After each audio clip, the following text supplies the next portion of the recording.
Hello and good morning. आज के session में आप सभी लोगों का स्वागत है। और आज के सेशन में हम लोग जहां तक पढ़े थे, हम लोगों ने वॉइस का जो सीरीज चलाया है उसी में आगे अगले सेशंस को देखेंगे और उससे अगले पार्ट को हम लोग देखने वाले हैं। अभी तक हम लोगों ने 3 पार्ट्स देखे हैं, ठीक है ना, जिसमें 2 पार्ट्स में हमने कॉन्सेप्ट देखा है। उसके बाद एक पार्ट में जो आपका तीसरा पार्ट था उसमें हमने कुछ क्वेश्चंस देखे थे आपके वॉइस से रिलेटेड, ठीक है ना, वॉइस इंटेंस से रिलेटेड, ठीक है। पिछले कुछ दिनों से सेशंस नहीं हो पा रहे थे, क्लासेस नहीं चल पा रही थी, वो इसलिए क्योंकि हमको थोड़ा सा प्रॉब्लम हो गया था, कुछ हेल्थ इश्यूज थे, है ना, तबीयत ठीक नहीं थी, इसीलिए नहीं ले पा रहे थे। लेकिन अब सब कुछ सही है, एकदम बिल्कुल हम फिट हैं। और अब से हम लोग जो सेशंस करेंगे वो लगातार करेंगे। और आपके आने वाले कुछ एग्जामिनेशंस हैं, एसएससी के कुछ एग्जाम होने वाले हैं, और आपका जो एसएससी का शेड्यूल है वो सब कुछ पहले से प्री प्लान होता ही है, सब कुछ जारी रहता है कि कब एग्जाम होंगे कब नहीं होंगे, ठीक है ना। तो उसको लेकर के हम लोग सारी की सारी चीजें अपने पढ़ते चलेंगे और वॉइस को जल्दी से जल्दी हम लोग खत्म करेंगे रेगुलर सेशंस में, ठीक है। और आपके और भी वीडियो आते रहेंगे, ठीक है ना। बेसिक में जो हम लोगों ने अभी तक देखा है कि हमने वर्ब तक देख लिया था। बेसिक में जो बच गया है आपका ऑब्जेक्ट, उसको खत्म करेंगे। उसके बाद वहां से भी एक एक करके हम लोग उसको भी देखेंगे। और अभी हम लोग जो आपका वॉइस का सीरीज चल रहा है उसमें 3 पार्ट जो देखे हैं उसके अगले सेशन अगले पार्ट को हम लोग देखने वाले हैं।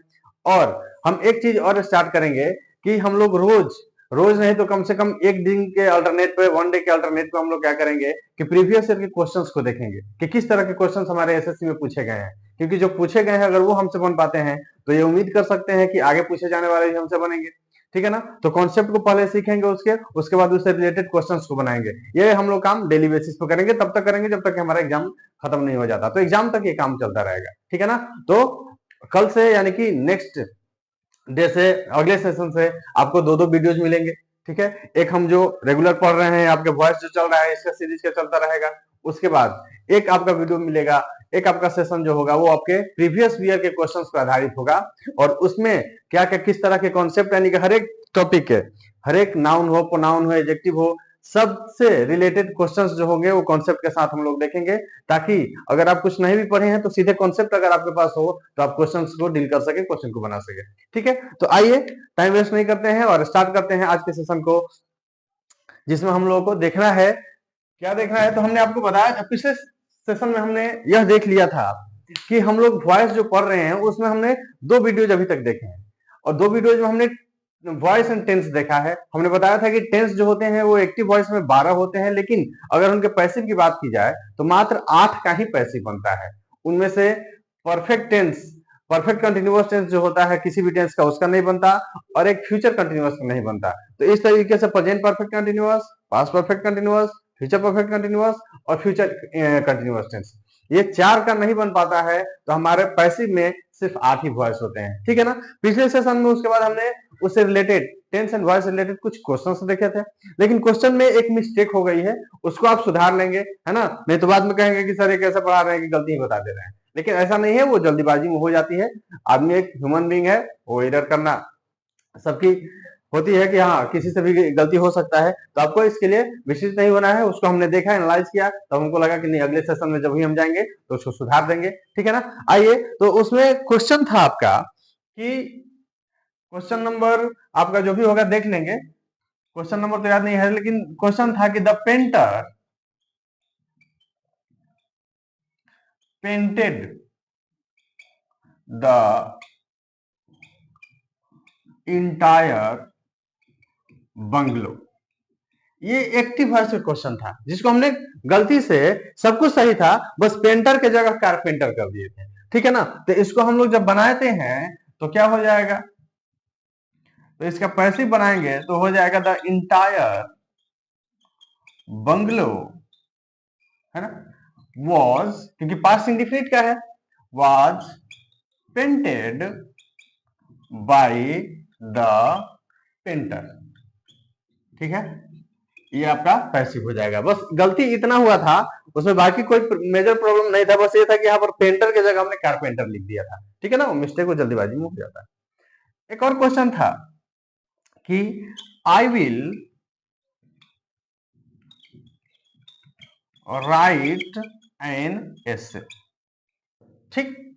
ये इसमें भी बनाया हमने सही तरीके से था, सब कुछ सही था, बस इसमें एक आर्टिकल का प्रॉब्लम था कि ऐसे के पहले हम जब पैसिव बनाए थे तो ए लिख दिए थे। लेकिन इसको सही बनाएंगे कैसे, तो इसका हो जाएगा एन एस से, विल बी रिटेन बाय मी।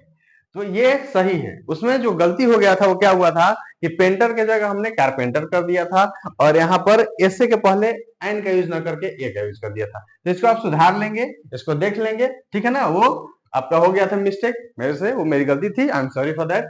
ठीक है, तो इसको आप सुधार लेंगे, उसके बाद से हम लोग आगे बढ़ते हैं। ठीक है, कर लीजिए।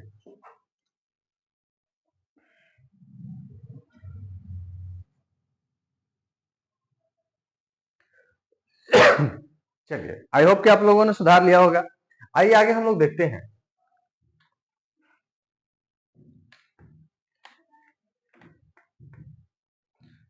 तो अभी तक हम लोगों ने टेंस एंड वॉइस देखा है, जिसमें 8 वो टेंस थे, उनके वॉइस कैसे कैसे बनाए जाते हैं उसको देखे और उससे रिलेटेड क्वेश्चंस देखे। अब हम लोगों को देखना है कि अगर कोई सेंटेंस है जिसमें मॉडल वर्ब का यूज किया जाए। मॉडल वर्ब हमने बेसिक में आपको बताया था वर्ब में कि मॉडल वर्ब टोटल हमारे 13 होते हैं, ठीक है ना। कैन, कुड, में, माइट, ये सभी के सभी मॉडल वर्ब्स होते हैं। अगर कोई सेंटेंस ऐसा हो जिसमें मॉडल वर्ब्स का प्रयोग किया जाए तो हम लोग उसको पैसिव कैसे बनाएंगे वही हमको देखना है। तो आइए स्टार्ट करते हैं और लिखते हैं पैसिव ऑफ मॉडल वर्ब्स, यानी कि मॉडल वर्ब्स का पैसिव कैसे बनाएंगे। तो अगर कोई भी सेंटेंस हो, कोई भी आपका एक्टिव वॉइस दिया जाए, उसमें अगर मॉडल वर्ब हो तो उसका एक्टिव वॉइस कैसे होगा। तो इसका एक्टिव फॉर्म ऐसा होगा। एक्टिव फॉर्म जो होगा उसमें आपको मालूम है कि क्या होगा। तो एक सब्जेक्ट होगा, सब्जेक्ट के बाद मॉडल वर्ब होगा, ठीक है। मॉडल वर्ब के बाद आपको मालूम है कि क्या होना चाहिए। तो वर्ब हमेशा बेसिक फॉर्म में यानी कि V1 के फॉर्म में होना चाहिए और उसके बाद क्या रहेगा, आपका ऑब्जेक्ट रहेगा, ठीक है। इस तरीके से आपको दे दिया जाता है। अब इसको पैसिव बनाना है, तो पैसिव इसका कैसे बनाएंगे। तो पैसिव इसका बहुत आसान है बनाना। बस करना क्या है, तो कुछ नहीं करना है। इधर आपको मालूम है कि ऑब्जेक्ट है तो यही ना सब्जेक्ट बनेगा, तो यह हमारा क्या बन जाएगा, SP। अब देखें, तो जो मॉडल वर्ब यहाँ पर दिया गया है उसी को चुपचाप यहाँ पर रिपीट कर देना है, उसी को लिख देना है। यह चेंज तभी हो सकता है जब मॉडल वर्ब में शैल या विल आया हो, तो सब्जेक्ट के अकॉर्डिंग चेंज होगा। लेकिन शैल या विल आएगा तो वो तो आपका फ्यूचर इंडेफिनिट हो जाएगा, और फ्यूचर इंडेफिनिट में हमने देख लिया है कि कब चेंज करना है, कब क्या करना है, ठीक है ना। तो यहाँ पर सिर्फ हम मॉडल वर्ब की बात करेंगे, उन मॉडल वर्ब्स की जो शैल विल के अलावे जो है, ठीक है ना। क्योंकि शैल और विल जो होते हैं वो फ्यूचर में भी आते हैं, और फ्यूचर का टेंस तो हमने देख लिया है, इसीलिए हम लोग यहाँ पर मॉडल वर्ब की बात करेंगे। तो यहाँ पर हम क्या करेंगे कि मॉडल वर्ब जो दिया गया है उसको हम लिखेंगे। और हमने आपको बताया है कि मॉडल वर्ब के बाद हमेशा जो वर्ब आएगा वो V1 के फॉर्म में आएगा। लेकिन यह भी तो जानते हैं कि जब पैसिव बनता है तो V1 हमारा V3 में बदल जाता है। तो इसीलिए V1 को V3 में तो बदलना ही है, लेकिन इसके साथ V1 भी तो चाहिए। तो इसीलिए हम लोग अपने तरफ से क्या दे देते हैं, एक वर्ब के रूप में, V1 के रूप में दे देते हैं B, और तब जाके इस मेन वर्ब को किस में बदल देते हैं, V3 में बदल देते हैं। और उसके बाद आपको मालूम है कि बाई होगा, और तब जाके यहाँ का जो सब्जेक्ट है वो इधर ऑब्जेक्ट बनेगा, इसको हम लोग क्या कहेंगे, OP। तो अगर आपको एक्टिव इस तरीके से दिया है तो पैसिव ऐसे बनाएंगे, और पैसिव ऐसे दिया है तो एक्टिव ऐसे बनाएंगे, ठीक है। बिल्कुल आपको इसी स्ट्रक्चर पर रख देना है कि सब्जेक्ट है मॉडल वर्ब V1 ऑब्जेक्ट, तो करना कुछ नहीं है, इस ऑब्जेक्ट को इधर SP बनाएंगे, subject of passive, modal verb, उसके बाद B और V1 को V3 बाई, और सब्जेक्ट को इधर लाके रिलेट कर देंगे, ठीक। आइए देखते हैं एग्जाम्पल। जैसे हम कहें, अगर हमने कहा कि आई कैन डू इट, यह एक हमारा सेंटेंस है जिसमें आप देख रहे हैं कि मॉडल वर्ब के रूप में यूज किया गया है कैन का। अब इसको कैसे बनाए, तो बनाने के लिए कुछ नहीं करना, सिंपल सी बात है, इस स्ट्रक्चर पर पुट कर देंगे, हमारा बन जाएगा। तो सबसे पहले हम जानते हैं कि यह जो ऑब्जेक्ट है यही हमारा इधर सब्जेक्ट बनेगा, तो इट का सब्जेक्टिव केस क्या होगा, इट ही होगा। अब देखें तो मॉडल वर्ब है, मॉडल वर्ब का यूज कर दिए कैन। अब इसके बाद क्या करना है, तो बी कर लिए। अब हमारा जो V1 है उसको V3 में बदल देना है, तो V1 हमारा डू है, और डू का V3 क्या होता है, डन। तो यहाँ पर क्या कर देंगे, डन। उसके बाद क्या यूज करना है, बाई, और तब जाके इसको ऑब्जेक्ट बना देना है। तो आई का ऑब्जेक्टिव केस होता क्या है, तो मी होता है। ये तो आपको मालूम ही होगा, क्या कर देंगे, मी कर देंगे, ठीक है। आगे का और एक एग्जाम्पल हम देखें। अगर हम कहें कि India must win the match, ठीक है।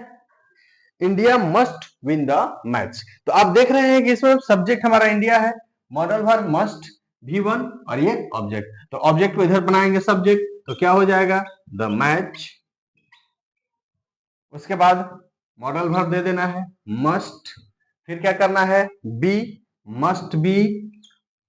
उसके बाद V3, तो विन का V3 क्या होगा वोन बाई इंडिया, यानी कि बाई प्लस इधर वाले सब्जेक्ट को क्या बना देंगे ऑब्जेक्ट बना देंगे। तो यह बहुत आसान है, बस चुपचाप इसको समझने की बात है, समझ लेंगे आसान हो जाएगा। ठीक है, आप इसको स्क्रीनशॉट लेंगे, फिर हम लोग इससे रिलेटेड कुछ एग्जांपल्स देखेंगे और फिर हम लोग अगले कॉन्सेप्ट की तरफ बढ़ेंगे। इसका स्क्रीनशॉट ले लेंगे।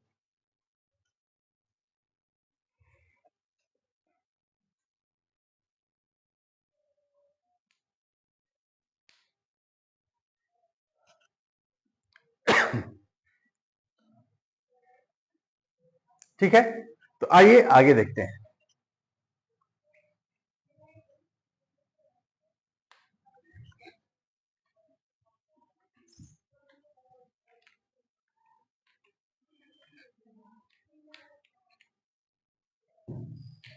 कुछ एग्जांपल्स देखते हैं, फिर हम आगे बढ़ेंगे।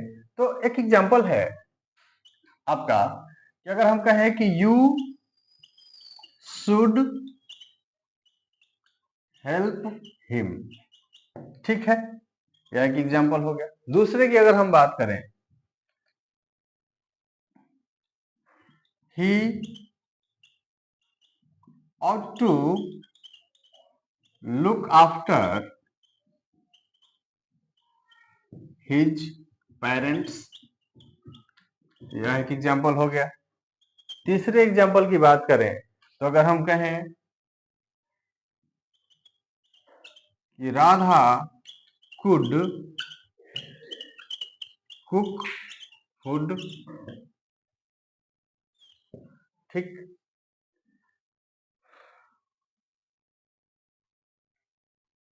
अगर हम बात करें आगे,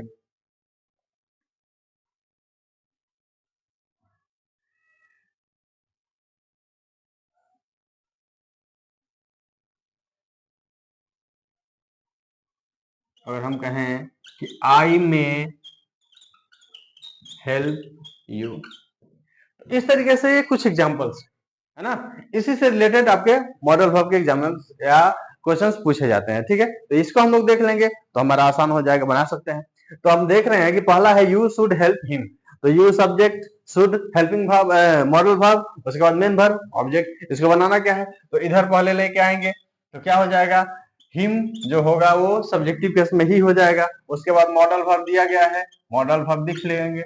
मॉडल वर्ब के बाद क्या करना है, तो बी शुड बी, उसके बाद मेन वर्ब को V3 में, तो हेल्प्ड बाई, और इधर वाले सब्जेक्ट को बनाएंगे उधर ऑब्जेक्ट, तो क्या हो जाएगा यू का, और यू ही होता है। अगर अगर हम आगे देखें, इसको देखें तो इसमें आप देख रहे हैं कि ही ought टू लुक आफ्टर, इसमें ought का यूज किया गया है। तो अब इसको बनाएंगे तो पहले ऑब्जेक्ट ये है, इधर आएंगे तो क्या हो जाएंगे हिज पेरेंट्स, सब्जेक्ट बन गए। अब इसके बाद मॉडल वर्ब है, क्या है, तो आउट टू, ठीक है। अब इसके बाद क्या करना है, तो बी देना है, बी दे देंगे, और टू बी। अब V3 बना देना है, तो लुक का V3 क्या हो जाएगा लुक्ड, और उसके बाद यह जो प्रीपोजिशन है क्योंकि यह एक फ्रेजल वर्ब की तरह यूज हुआ है, लुक्ड आफ्टर बाई, और इसको उधर ले जाएंगे तो क्या हो जाएगा इधर हो जाएगा, ठीक है। आगे देखें तो इसमें है ऑब्जेक्ट ये है, तो ऑब्जेक्ट इधर आएगा तो हो जाएगा सब्जेक्ट फूड, और उसके बाद मॉडल वर्ब है कुड, उसके बाद हमको देना है बी, फूड कुड बी, और उसके बाद V3 कुक्ड बाई राधा, ठीक। आगे अगर हम देखें आई में हेल्प यू, तो इस तरह से अगर हम कहें तो यू सब्जेक्ट बन जाएगा, मेन मॉडल वर्ब हमारा में है, उसके बाद लगा देना है बी, उसके बाद V3 कर देना है, तो हेल्प्ड बाई। तो इस तरीके से हम लोग आराम से मॉडल वर्ब के अगर कोई एक्टिव ही से पैसिव या पैसिव से एक्टिव बनाना होता है तो इसको हम लोग बना सकते हैं। ठीक है ना, आप इसको नोट करेंगे और फिर हम लोग मॉडल वर्ब से रिलेटेड हमने देख लिया, इससे आगे हम लोग अगले कॉन्सेप्ट की तरफ बढ़ेंगे। अब इसको नोट करेंगे।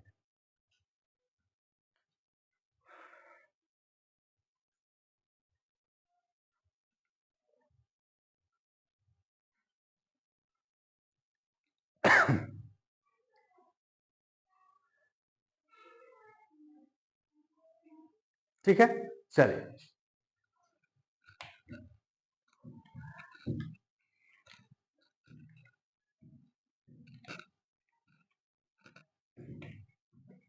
तो हमें उम्मीद है कि आपका जो मॉडल वर्ब से रिलेटेड क्वेश्चंस है वो आप आसानी से बना लेंगे। बस कुछ करना नहीं है, स्ट्रक्चर पे पुट कर देना है और पुट करके बना लेना है, ठीक है ना। चलिए आइए आगे देखते हैं। अभी तक आप जितने भी सेंटेंस देखे हैं, जितने भी वर्ब्स देखे हैं, वो अपने साथ एक ऑब्जेक्ट लेकर के आए हैं, जिसको हमने आसानी से क्या किया कि ऑब्जेक्ट को सब्जेक्ट बनाए और उस तरह से पैसिव में कन्वर्ट कर लिए। लेकिन अगर मान लीजिए कि सेंटेंस में सब्जेक्ट जो है वो एक है, वर्ब एक है, लेकिन ऑब्जेक्ट दो हो जाए, तो जब ऑब्जेक्ट दो होता है तो उससे रिलेटेड कुछ कॉन्सेप्ट है, आइए देखते हैं। अगर हम वर्ब की बात करें, समझेंगे इसको अच्छे से, तो वर्ब जो हमारा होता है मेन वर्ब, वह दो तरह का होता है। एक होता है ट्रांजिटिव और एक होता है इंट्रांजिटिव। लेकिन जो ट्रांजिटिव वर्ब है उसको हमने बताया है कि ट्रांजिटिव का अर्थ होता है सकर्मक, यानी कि वह जो ऑब्जेक्ट के साथ आएगा। इंट्रांजिटिव का अर्थ होता है अकर्मक, यानी जो बिना ऑब्जेक्ट के आएगा। तो जब सकर्मक है यानी कि ऑब्जेक्ट लेकर के आएगा, कर्म लेकर के आएगा, तो वह दो तरह का हो सकता है। कैसा कैसा हो सकता है? तो अगर हम बात करें ट्रांजिटिव वर्ब का, तो समझेंगे बिल्कुल आसान है कि ट्रांजिटिव वर्ब हमारा होता है दो तरीके का। ठीक है, एक होता है आपका मोनोट्रांजिटिव, मोनोट्रांजिटिव, और दूसरा होता है डाइट्रांजिटिव, डाइट्रांजिटिव वर्ब, और यह है मोनोट्रांजिटिव वर्ब। अब मोनोट्रांजिटिव और डाई ट्रांजिटिव की बात करें तो मोनो का अर्थ होता है एक, सिंगल, और डाई का अर्थ होता है दो, यानी कि डबल। यानी कहने का मतलब कि यह चूंकि तो है सकर्मक क्रिया, ऑब्जेक्ट लेकर के आएगा, यानी कि अगर वैसा ट्रांजिटिव वर्ब जो सिर्फ एक ऑब्जेक्ट लेकर के आए उसको हम लोग कहते हैं मोनोट्रांजिटिव। यानी कि जिस ट्रांजिटिव वर्ब के साथ सिर्फ एक ऑब्जेक्ट रहेगा उसको हम लोग क्या कहेंगे? मोनोट्रांजिटिव। लेकिन अगर कोई हमारा वर्ब है और वो अपने साथ एक नहीं दो दो ऑब्जेक्ट लेकर के आ रहा है तो उस वर्ब को क्या कहेंगे? डाइट्रांजिटिव। ठीक है ना। तो हमारे ट्रांजिटिव वर्ब कितने तरह के होते हैं? दो तरह के, मोनोट्रांजिटिव और डाइट्रांजिटिव। ठीक है, इसका मतलब है कि मोनोट्रांजिटिव जो होगा वह कितने ऑब्जेक्ट लेकर के आएगा? तो कम्स विथ वन ऑब्जेक्ट। इसके पास कितने ऑब्जेक्ट होंगे? तो इसके पास सिर्फ एक ऑब्जेक्ट होगा। जैसे हम कहें कि आई ईट अ मैंगो, तो आप देख रहे हैं कि आई सब्जेक्ट है, वर्ब ऑब्जेक्ट, ये ईट वर्ब है, और मैंगो हमारा ऑब्जेक्ट हो गया। ऑब्जेक्ट तो एक ही है। तो इस तरीके से यह क्या है? मोनोट्रांजिटिव है। लेकिन अब डाइट्रांजिटिव जो है यह अपने साथ कितने ऑब्जेक्ट लेकर के आएगा? तो इसके साथ दो ऑब्जेक्ट होंगे। तो जब हम डाई ट्रांजिटिव के साथ दो ऑब्जेक्ट होंगे तो दोनों ऑब्जेक्ट अलग अलग तरह के होंगे। तो डाई ट्रांजिटिव में दो ऑब्जेक्ट होते हैं, उसमें से एक ऑब्जेक्ट को हम लोग डायरेक्ट ऑब्जेक्ट कहते हैं और एक ऑब्जेक्ट को इनडायरेक्ट ऑब्जेक्ट कहते हैं। तो डाई ट्रांजिटिव की अगर हम बात करें तो हम यहां से कह सकते हैं कि यह क्या करेगा? तो यह आता है कम्स विथ टू ऑब्जेक्ट्स। यह कितने ऑब्जेक्ट्स लेकर के आएगा? तो दो ऑब्जेक्ट लेकर के आएगा। जैसे अगर हम कहें कि he gave me a watch, ठीक, तो आप यहां से देखें तो सेंटेंस में सब्जेक्ट ही है, वर्ब है गेव, गिव का भी टू, लेकिन ऑब्जेक्ट क्या है? तो मी है और वॉच है। यानी कि कितने ऑब्जेक्ट हो गए? एक, दो, दो ऑब्जेक्ट हो गए। अब दो ऑब्जेक्ट हो गए तो यहां से अगर हम बात करें तो इसमें जो दो ऑब्जेक्ट हैं वो दोनों एक जैसे नहीं है। यह एक अलग ऑब्जेक्ट है, यह एक अलग ऑब्जेक्ट है, और दोनों अलग अलग तरह के ऑब्जेक्ट हैं। वो क्या होते हैं उसको हम अभी देखेंगे। आप इसको स्क्रीनशॉट लेंगे और तब जाकर हम लोग आगे देखेंगे कि इसमें क्या है।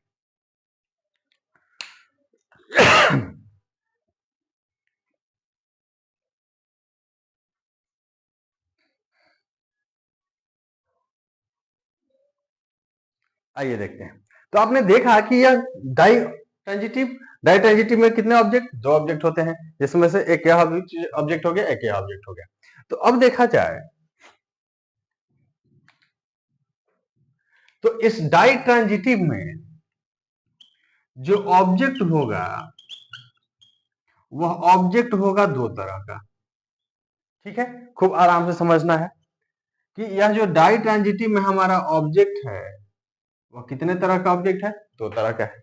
ठीक है, एक होता है डायरेक्ट ऑब्जेक्ट और दूसरा होता है इनडायरेक्ट ऑब्जेक्ट।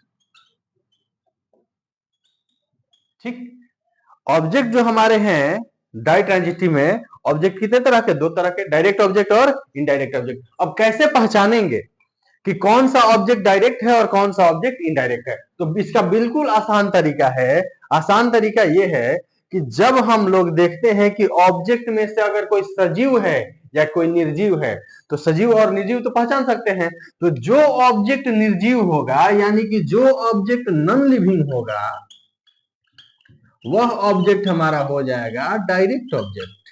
ठीक है, जो नॉन लिविंग ऑब्जेक्ट होगा वो होगा डायरेक्ट ऑब्जेक्ट, और जो लिविंग ऑब्जेक्ट होगा, लिविंग का अर्थ होता है सजीव, तो जो लिविंग ऑब्जेक्ट होगा वो हमारा हो जाएगा इनडायरेक्ट ऑब्जेक्ट। जैसे देखिए कैसे पहचानेंगे कि he gave me A watch, इसमें दो ऑब्जेक्ट है, मी, वॉच। अब मी की बात करें तो मी तो सजीव है, लिविंग है। लिविंग का मतलब सजीव, नॉन लिविंग का मतलब निर्जीव।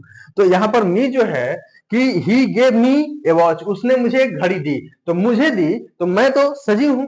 तो जब सजीव हो गया इसको क्या कहेंगे हम लोग?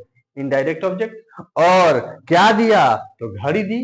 तो जब घड़ी दी तो घड़ी तो नॉन लिविंग है, और नॉन लिविंग है तो यह क्या हो जाएगा? Direct object. यह पहला तरीका है। दूसरा तरीका कैसे पहचानने का है कि अगर हम क्वेश्चन करते हैं वर्ब से, और क्वेश्चन क्या करना है? तो एक क्वेश्चन करना है व्हाट और दूसरा क्वेश्चन करना है हुम। जब हम क्वेश्चन करते हैं व्हाट से और व्हाट का जो रिप्लाई मिलता है वो होता है डायरेक्ट ऑब्जेक्ट, और जो हुम का ऑब्जेक्ट मिलता आंसर मिलता है वो होता है इनडायरेक्ट ऑब्जेक्ट। जैसे आप समझे, पूछना कैसे है? He gave me A watch. Gave का अर्थ होता है देना, यानी कि दिया। क्या दिया? वॉच। यानी कि क्या का जवाब हमारा क्या मिला? वॉच। और जब क्या का जवाब मिला तो वह तो नॉन लिविंग है, इसलिए क्या होगा? Direct object. किसको दिया? घड़ी किसको दिया? तो मुझे दिया। तो किसको का जवाब क्या मिला? यहाँ पर मी, और मी जो है वो क्या है? लिविंग है, और लिविंग है इसीलिए क्या हो जाएगा? Indirect object. तो इसको दूसरा तरीका भी हम ये पहचान सकते हैं कि अगर हम वर्ब से क्वेश्चन करें व्हाट और हुम, तो जो व्हाट का आंसर मिलेगा वह होगा हमारा डायरेक्ट ऑब्जेक्ट, और जो हुम का आंसर मिलेगा वह हमारा क्या हो जाएगा? इनडायरेक्ट। तो इस तरीके से दो दो तरीके हैं आपके पास। आप किसी भी तरीके से जो आपको ज्यादा समझ में आता है उसी तरीके से पता कर सकते हैं, उसी तरीके से पूछ सकते हैं। तो फिर से आप देखें कि डाई ट्रांजिटिव वर्ब वो होगा जिसके पास कितने ऑब्जेक्ट होंगे? दो। दो ऑब्जेक्ट जैसे यहां पर है तो यह गिव, गिव क्या हो गया? डाई ट्रांजिटिव हो गया। अब जब दो ऑब्जेक्ट होंगे तो इसमें से जो ऑब्जेक्ट होगा वो अलग अलग तरह के होंगे। तो इसमें से एक ऑब्जेक्ट डायरेक्ट ऑब्जेक्ट होता है, एक ऑब्जेक्ट इनडायरेक्ट होता है। अब डायरेक्ट कौन होगा? तो जो सजीव होगा वह होगा इनडायरेक्ट, और जो निर्जीव होगा वह हो जाएगा डायरेक्ट। अब एक तरीका और है इसको पहचानने का कि हम वर्ब से क्वेश्चन करेंगे व्हाट और हुम, यानी कि क्या और किसको, और जब हमको क्या का जवाब मिलेगा तो वह होगा डायरेक्ट ऑब्जेक्ट, और जब किसको का जवाब मिलेगा वह होगा इनडायरेक्ट ऑब्जेक्ट। जैसे he gave me A watch, उसने मुझे घड़ी दिया। क्या दिया? वॉच। क्या का जवाब मिला? यह हो गया डायरेक्ट। किसको दिया? मुझे दिया। तो हुम का जवाब मिला, यह क्या हो जाएगा? Indirect object. तो इस तरीके से हम पहचान सकते हैं। आप इसको ऐसे भी कह सकते हैं कि डायरेक्ट ऑब्जेक्ट जो होगा है रिप्लाइज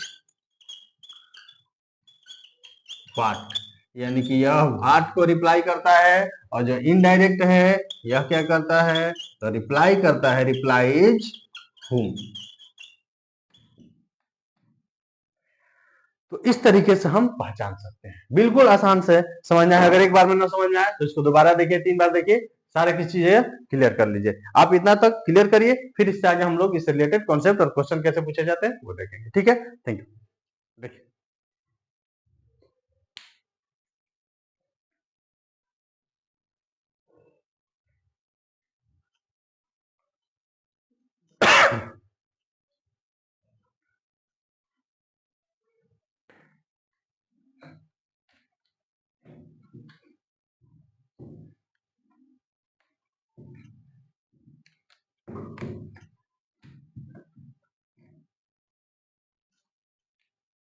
आइए। तो अभी तक हम लोगों ने देखा कि हमारे सेंटेंस में अगर एक ऑब्जेक्ट है तो आसानी से बना लेते हैं, वही ऑब्जेक्ट को सब्जेक्ट बना लेना है, सब्जेक्ट ऑब्जेक्ट बनाना, कन्वर्ट करके बना लेना। लेकिन मान लीजिए कि अगर सेंटेंस में एक से अधिक ऑब्जेक्ट आ जाए, तो जब एक से अधिक ऑब्जेक्ट आ जाए तो क्या हो सकता है? तो जब एक से अधिक ऑब्जेक्ट आएगा तो तीन चीजें हो सकती हैं, क्या ना? If a sentence has more than one object, अगर सेंटेंस में क्या हो कि एक से अधिक ऑब्जेक्ट हो, तो जब एक से अधिक ऑब्जेक्ट होगा तो तीन बातें हो सकती हैं। ठीक है, तीन कंडीशन होंगे, क्या होंगे? कि हो सकता है कि एक से अधिक जो ऑब्जेक्ट है उसमें सभी ऑब्जेक्ट सजीव हो, ठीक है, या हो सकता है कि एक से अधिक ऑब्जेक्ट आए तो उसमें सभी ऑब्जेक्ट निर्जीव हो, या हो सकता है कि अगर एक से अधिक ऑब्जेक्ट आए तो उसमें से एगो सजीव हो एगो निर्जीव हो। फिर से समझिए, हमने कहा कि अगर किसी सेंटेंस में एक से अधिक ऑब्जेक्ट होंगे तो तीन कंडीशन हो सकता है, क्या हो सकता है? कि सभी के सभी ऑब्जेक्ट जो है, अगर किसी सेंटेंस में एक से अधिक ऑब्जेक्ट हो तो तीन कंडीशन हो सकते हैं। हो सकता है कि सभी ऑब्जेक्ट निर्जीव हो सकता है कि सभी ऑब्जेक्ट सजीव हो, या हो सकता है कि एगो सजीव हो एगो निर्जीव। तो पहला कंडीशन है कि अगर सभी के सभी क्या हो जाएं, सजीव हो निर्जीव हो जाएं। If all objects are non living, अगर सभी के सभी आपके ऑब्जेक्ट जो है वो क्या हो, नॉन लिविंग हो, तो इसको बनाना बिल्कुल आसान है। जैसे मान लीजिए हमने कहा कि I read maths, English and reasoning, ठीक है। तो सब्जेक्ट है आई, वर्ब है रीड, और ऑब्जेक्ट क्या है? मैथ, इंग्लिश एंड रीजनिंग, और ये सब्जेक्ट का नाम है जो कि नॉन लिविंग है। तो अगर सभी के सभी क्या हो, नॉन लिविंग हो, तो करना कुछ नहीं है, आराम से सुनिएगा कि जब सभी के सभी ऑब्जेक्ट अगर एक से अधिक हो और सभी नॉन लिविंग हो, तो सभी नॉन लिविंग को क्या करते हैं? सेंटेंस का सब्जेक्ट बनाते हैं। फिर से बोल रहे हैं कि सभी नॉन लिविंग को क्या करेंगे? सेंटेंस का सब्जेक्ट बना देंगे, वर्ब का सब्जेक्ट बना देंगे, और बाकी जो रूल आप पैसिव बनाने के जानते हैं वो अप्लाई कर देंगे। तो इसको कैसे बनाएंगे पैसिव में? तो इसको बनाएंगे तो हो जाएगा क्या? मैथ्स, इंग्लिश एंड रीजनिंग, ठीक है। चूंकि अपोजिट इंडिफिनिट में है तो क्या हो जाएगा? आर, क्योंकि तीन सब्जेक्ट है, आर रेड बाई, ठीक है ना। तो कुछ करना नहीं है कि अगर एक से अधिक ऑब्जेक्ट हो सभी के सभी नॉन लिविंग हो तो कुछ नहीं करना, बस तीनों को क्या करना है, जितने भी हैं सबको सब्जेक्ट बना देना है और सब्जेक्ट बना करके पैसिव बना लेना है। पैसिव कैसे बनाते हैं ये सारी की सारी चीजें हम लोग सीख चुके हैं। दूसरा कंडीशन क्या है कि if all objects are living, अगर सभी के सभी ऑब्जेक्ट क्या हो, लिविंग हो, तो लिविंग हो तो क्या करेंगे? जैसे मान लीजिए कि हमने एग्जांपल यहां पर लिया कि the teacher teach you him and me, ठीक है। यहां पर हमने देखा कि the teacher teach you him and me, यानी कि अगर सेंटेंस में सब्जेक्ट एक है, वर्ब एक है और एक से अधिक ऑब्जेक्ट हो और सभी के सभी इस बार क्या हो जाए, सभी के सभी लिविंग हो जाए, सजीव हो जाए, जैसे तुम, वह और मैं, ये सभी के सभी क्या है? सजीव है। तुम्हें, उसे, मुझे, ये सभी क्या है? सजीव है। तो जब ऐसा होगा तो करना कुछ नहीं है, जैसे यहां पर सभी ऑब्जेक्ट को सब्जेक्ट बनाए थे उसी तरह से हम क्या करेंगे? सब्जेक्ट बना लेंगे। तो यहां पर भी क्या करना है कि तीनों के तीनों एक जैसे जब हैं तो इन तीनों को इधर ला करके सब्जेक्ट बनाएंगे, और जब तीनों को सब्जेक्ट बनाएंगे तो तीनों का क्या होगा? सब्जेक्ट। तो यू का सब्जेक्टिव केस यू हो जाएगा, हिम का क्या हो जाएगा? ही हो जाएगा, और आई का क्या हो जाएगा? मी का क्या होगा? आई होगा। अब देख रहे हैं कि सब्जेक्ट बन गए। अब ये तीनों मिल करके प्लुरल है ना, एक से अधिक है और एक से अधिक है तो प्लुरल वर्ब लेना पड़ेगा, क्योंकि प्रेजेंट इंडिफिनिट टेंस का है, तो प्रेजेंट इंडिफिनिट टेंस का है तो क्या ले लेंगे? आर, उसके बाद V3 taught by the teacher, तो आप देख रहे हैं कि प्रेजेंट इंडिफिनिट टेंस में है, और प्रेजेंट इंडिफिनिट टेंस का पैसिव कैसे बनाया जाता है बिल्कुल आसानी से हमने सीखा था। तो बस करना कुछ नहीं है, बस तीनों के तीनों अगर एक जैसे हैं तो सबको सब्जेक्ट बनाएंगे, और बाकी जो हम लोग जानते हैं वो सभी के सभी रूल को फॉलो कर देंगे और पैसिव हमारा बन जाएगा। ठीक है, ये दूसरा कंडीशन था। अब तीसरा कंडीशन हो सकता है कि अगर एक ऑब्जेक्ट सजीव हो और एक ऑब्जेक्ट निर्जीव हो, तब क्या करेंगे? तो आप इसको पहले देखिए, इसको स्क्रीनशॉट लीजिए, नोट करिए, फिर हम लोग उसको आसानी से देखेंगे, वो भी बहुत आसान है। ठीक है,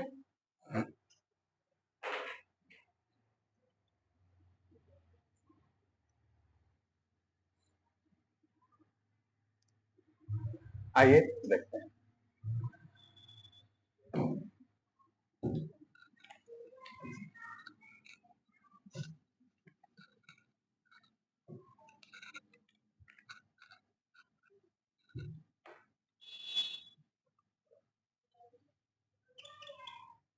तीसरा कंडीशन क्या है कि if one object is living and another is non living, यानी कहने का मतलब कि अगर एक वो ऑब्जेक्ट सजीव हो और एक ऑब्जेक्ट नॉन लिविंग यानी कि निर्जीव हो जाए, तब कैसे बनाएंगे? जैसे एग्जांपल देखें, अगर हमने कहा कि he gave me A watch, तो यहां पर ऑब्जेक्ट एक से अधिक तो है, साथ ही साथ हो क्या रहा है कि ये वो सजीव है वो निर्जीव है। तो अब इसको कैसे बनाएंगे? तो इसको बनाने के दो तरीके हैं।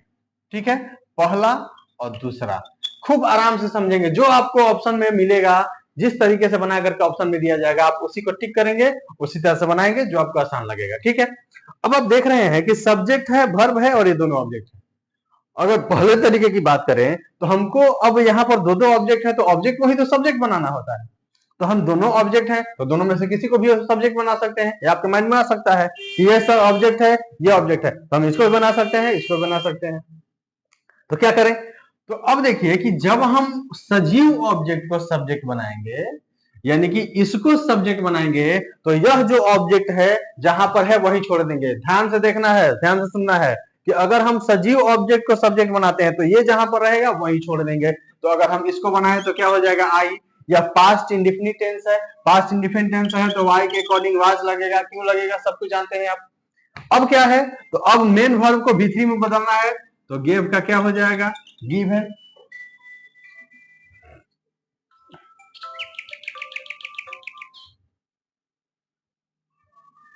ठीक है ना, देखिए, तो यहां पर गेव का V3 हो जाएगा गिवन।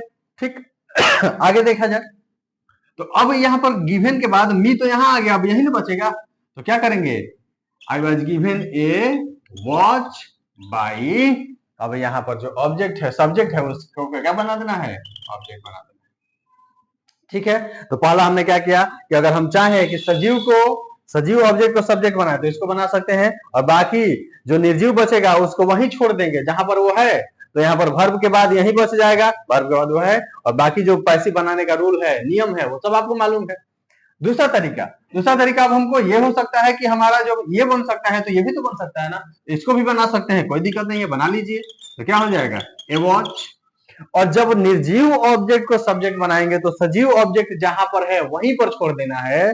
लेकिन इसमें करना क्या है तो वो आगे देखते हैं। अब क्या करना है? ये बना लिए वर्ब और सब्जेक्ट, अब क्या हो जाएगा? तो पास्ट इंडेफिनिट वाज गिवन।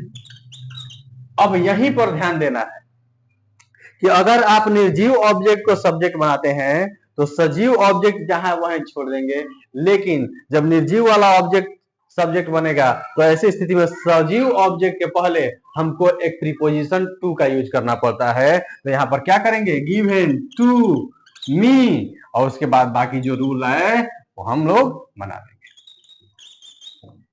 फिर से समझेंगे, बहुत इंपॉर्टेंट है और इसमें कंफ्यूजन हो सकता है। हमने कहा कि अगर एक सेंटेंस में एक से अधिक ऑब्जेक्ट आए और उसमें से एक सजीव हो एक निर्जीव हो, तो अब दोनों के दोनों ऑब्जेक्ट हैं तो दोनों को सब्जेक्ट बना सकते हैं। तो अगर सजीव ऑब्जेक्ट को सब्जेक्ट बनाएंगे तो निर्जीव ऑब्जेक्ट जहां है वहीं छोड़ जाएगा। तो ये इधर आ गया तो वर्ब के बाद यही बच गया। इसको हम लोग बना लिए। और अगर सजीव को ऑब्जेक्ट को सब्जेक्ट बनाएंगे तो निर्जीव वाला वही रहेगा, और वहीं छोड़ करके बाकी पैसिव का रूल जो हमको पता है वो कर लेंगे। तो हमने कर लिया, I was given A watch by him, क्योंकि पास्ट इंडेफिनिट था। लेकिन लेकिन लेकिन अगर आप निर्जीव वाले को सब्जेक्ट बनाएंगे तो सजीव वाला वही रहेगा, लेकिन जब निर्जीव वाला ऑब्जेक्ट बनेगा तो ऐसी स्थिति में पैसिव में सजीव ऑब्जेक्ट के पहले क्या देना पड़ेगा, प्रीपोजिशन टू देना पड़ेगा।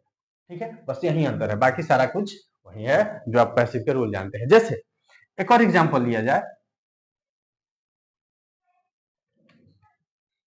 ये तो इसी का पैसिव है, नहीं नहीं ये दूसरा तरीका है। ठीक है, एक और एग्जांपल हम ले, कहा जाए कि my father has presented me A bike. My father has presented me A bike.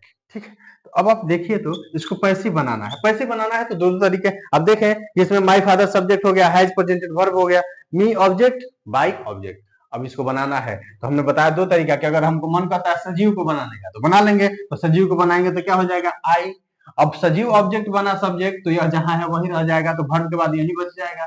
ठीक है, अब क्या होगा, तो प्रेजेंट परफेक्ट है तो आई के अकॉर्डिंग हो जाएगा हैव, आई हैव, और इसमें लगाना पड़ता है बीन, V3 तो दिया ही हुआ है, प्रेजेंटेड।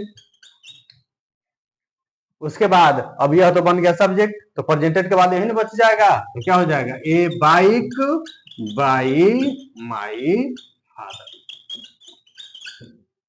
ठीक, आगे अब दूसरे तरीके से बनाए तो इसको बना सकते हैं, तो जब इसको बनाएंगे तो क्या हो जाएगा, ए बाइक। अब ए बाइक तो सिंगुलर है तो हैज ही होगा, तो ए बाइक हैज बीन प्रेजेंटेड। ठीक है, लेकिन अब यह जो है, जैसे ही यह इधर बन गया सब्जेक्ट, तो यह तो जहां है वही रहेगा, लेकिन सजीव ऑब्जेक्ट के पहले क्या देना पड़ेगा, टू, तो क्या हो जाएगा, to me by my father. तो इस तरीके से हम लोग डबल ऑब्जेक्ट को भी बना सकते हैं, जिसमें से एक सजीव हो एक निर्जीव हो। तो हमें उम्मीद है कि सारी की सारी बातें आपको समझ में आ गई होंगी। ये हमने डबल ऑब्जेक्ट या एक से अधिक ऑब्जेक्ट वाले सेंटेंस को देख लिया। अगले सेशन में जब हम आएंगे तो इंटरोगेटिव सेंटेंस का कैसे पैसिव बनता है, वो सारी की सारी चीजें हम लोग देखेंगे। ठीक है ना, और अगले सेशन से हम लोग नेक्स्ट वीडियो में जब हम लोग अगले सेशन में आएंगे, तो हमने बताया कि अगले डे से, अगले बार से आपके दो सेशन होंगे, एक प्रीवियस ईयर का होगा क्योंकि आपके एग्जामिनेशन नजदीक है, तो प्रीवियस ईयर का प्रैक्टिस करते रहेंगे, वो होगा। और उसके बाद ये आपका जो रेगुलर चल रहा है वॉइस के सीरीज चलता रहेगा। ठीक है, तो आज यहीं तक, मिलते हैं अगले सेशन में। Thank you.